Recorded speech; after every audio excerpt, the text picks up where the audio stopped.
If you are interested in a novel that discusses race, identity, and how all of those things play into the development of people in their lives, both with regards to nature versus nurture, family traditions, society expectations, and such, then this might just be the book and book review for you.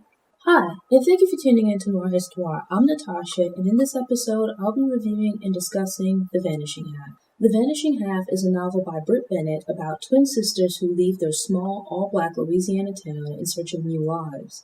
Events occur which separate the sisters and lead them on individual journeys. One sister eventually returns home, seeking safety from the danger she has found in the world. The other remains lost to the town as she seeks refuge from traumatizing events from her childhood, which motivate her to pass as a white woman and obtain the safety of upper-class society. The man who founded Noire, Louisiana is a maternal ancestor of the twins, and was the offspring of a white slave owner father and black enslaved mother. His parentage and light complexion result in him having expectations of privilege in comparison to Negroes, but living with the reality of not being acknowledged as a white man. The town attracts like-minded people seeking such an environment. Noire doesn't sound like anything special, but prides itself in holding on to this tradition. Stella is introverted and a good student with seemingly normal aspirations of attending an HBCU such as Spelman or Howard. Desiree is an extroverted and vivacious child who relishes participating in school plays with dreams of moving to a big city and becoming an actress.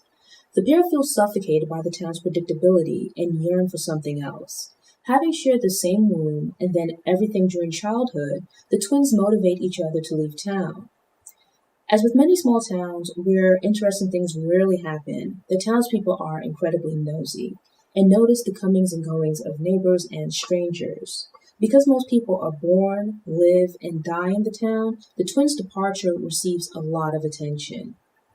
Desiree sees herself and Stella as two parts of a whole. Stella certainly loves Desiree, but is an individual with her own aspirations. Her insecurities about and fear of being judged for those aspirations cause her to keep them from Desiree. The girls leave town as teens to get away from Noire, but for different reasons.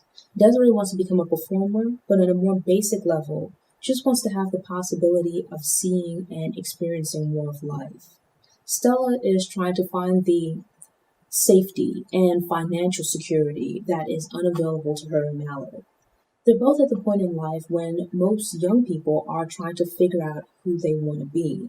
The idea of a black woman passing as white is probably the attention-grabbing headline in the book synopsis, but I think identity and the factors that surround its development with regards to nature and nurture is the bigger theme of The Vanishing Half. Here we have these two women who are from a place where it's incredibly important to preserve the family trait of light complexions. Desiree rejects this idea and goes against the grain by marrying a very dark-skinned man. Conversely, Stella comes to embody the town's founding mission by passing as a white person. She utilizes her features and light skin to gain acceptance into white society, and thus ensures she would not be treated like the average black person. When the girls leave home, it's under cover of darkness, during an annual festival that helps to distract the town.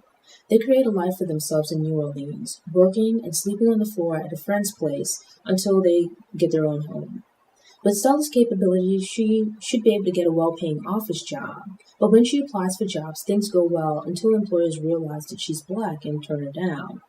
Seeing the possibilities of a better, if not easier life, she decides to try passing as a white woman while applying for a job, which sets her down a new path.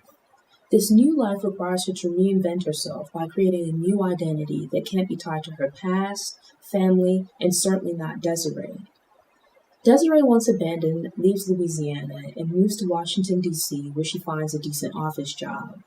At work, she meets and begins dating Sam, the man she will eventually marry. He's described as being very dark-skinned, cultured, and open to sharing his world with Desiree. Coming from a small town and being hungry to see and experience more of the world draws Desiree to Sam, but his insecurities about his complexion and place in the world both attract him to Desiree and make him abusive towards her. Early in the book, much of Desiree's being and personality are clearly visible.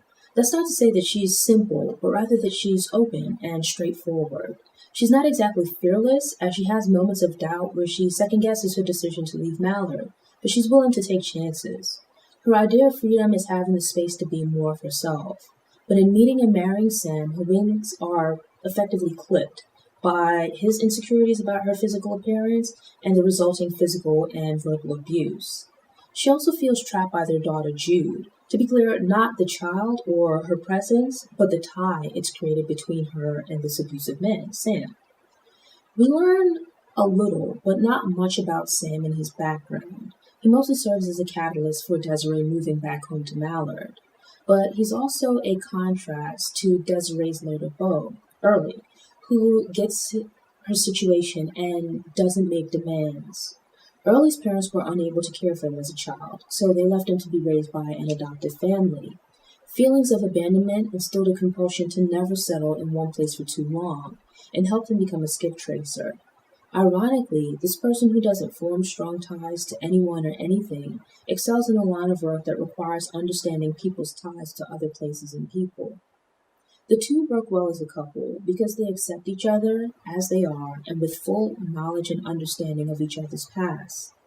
They've both experienced their fair share of bumps and bruises in life, and these two people who have spent periods of their lives running away find what they've been looking for, or more accurately, what they need in each other.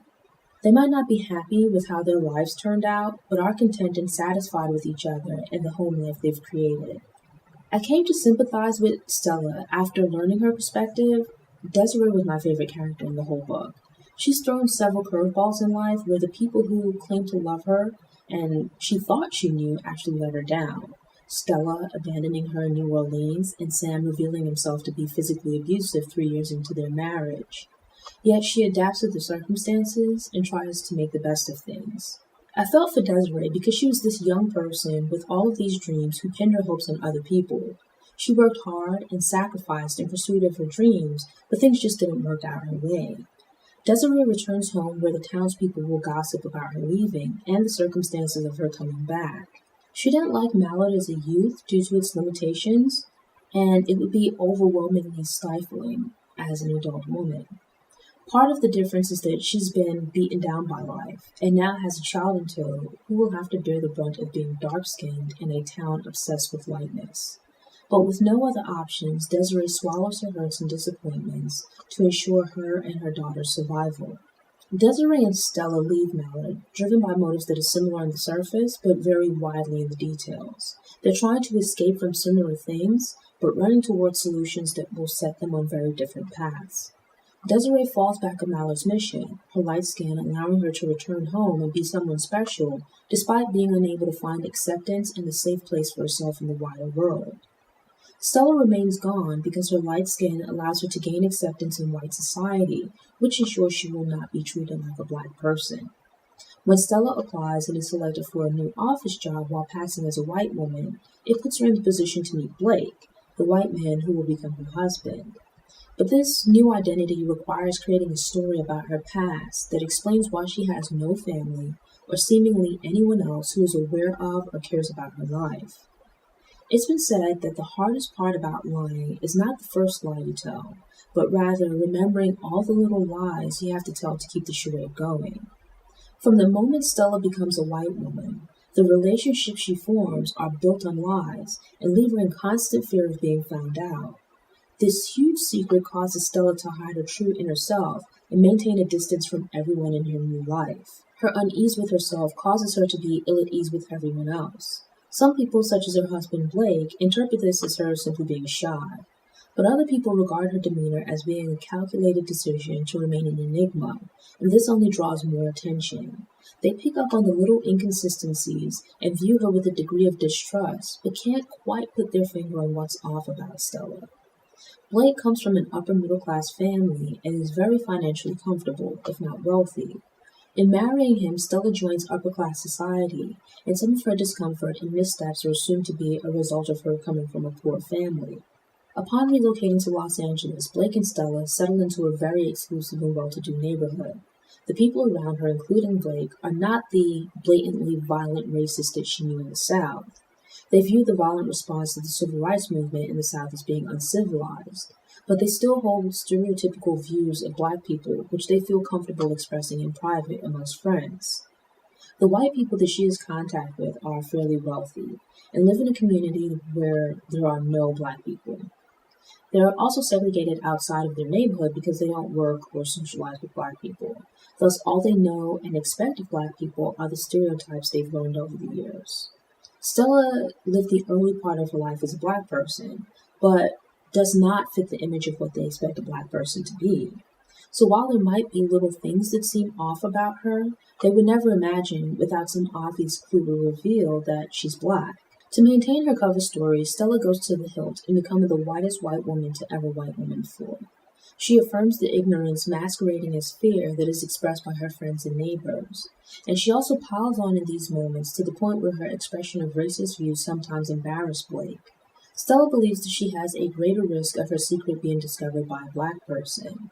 This motivates her to go out of her way to avoid close contact with black people, so they'd have no chance to see or speak with her up close, where they might see behind her mask. The couple has a daughter, Kennedy, and instead of being overjoyed at her birth, Stella is scared that the child might develop features that betray her secret. Much like Jude, Kennedy takes after her father and physically appears to be and is thus raised as a fully white child. She has all of the privileges and opportunities that Stella dreamed of as a teen, but is unaware of her mother's sacrifice, so regards everything she has as her birthright. Stella has built this life for herself that is everything that she and her ancestors could have imagined. But because it's built on a lie, she can't live in the comfort that it should provide, or enjoy achieving her dreams as she would have had she obtained it honestly. Technically, she has a loving husband who doesn't love her because he doesn't know the real her. It's unclear if Stella loves him for him or simply because he's inoffensive and can provide her with the life she wants. For the most part, Blake is oblivious to the possibility of Stella being anything but what she says because he's wrapped up in his own life. He doesn't notice anything being amiss as long as she's there when he expects her or needs her to be. Blake is happy as long as Stella plays the role of the perfect upper-class stay-at-home wife. But problems always arise the moment Stella tries to step off of the pedestal that Blake has built for her. Knowing Blake's views on black people and the vision he has of who Stella should be, she doesn't see revealing her real identity as a viable option. There's no scenario in which she can be found out and realistically hope to hold on to the life she's built. This is juxtaposed against the Walkers, a married black couple with a daughter around Kennedy's age who move across the street. Loretta and Reginald met in college at an HBCU, where she was studying to become a teacher and he was studying to become an actor. After college, Reginald becomes a successful actor in a popular television show, which allows him and his family to move into Stella's fancy neighborhood. Loretta has the life that Stella dreamed of for herself, but without having to sacrifice her identity in the process. Stella both covets and is drawn to what Loretta has. She uses her privilege as a white woman in society to punish Loretta and ease her insecurities. Stella's treatment of Loretta is, in some ways, reminiscent of Desiree's ex-husband, Sam. Sam and Stella are both aloof at first, but eventually go out of their way to strike up a conversation and then a relationship with Desiree and Loretta.